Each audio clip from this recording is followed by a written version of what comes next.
Hop, parazitlar haqida. Parazitlar nima u? Parazitlar hozir ayni paytda o'sha lamba, askaridalar, har xil parazitlarning ko'p insonlarning ichida bor bu narsa.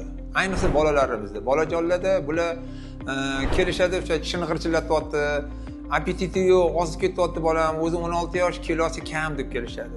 Buni birinchi o'rinda gigiyenaga qarash kerak. Gigiyena deganda qo'lni har doim taom yeyishdan oldin qo'lni yuvish kerak. Обязательно qo'lni yuvish kerak.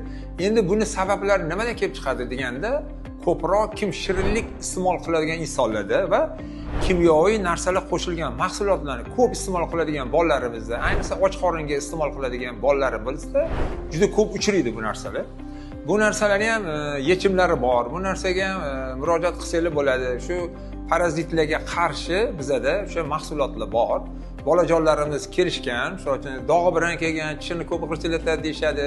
Tishini g'irchillatadi bo'ldi. Bu aniq unda parazit gijja borligini belgi. Yana aytishadiki, o'sha orqa tomoniga qo'lni olib boradi deyshadi.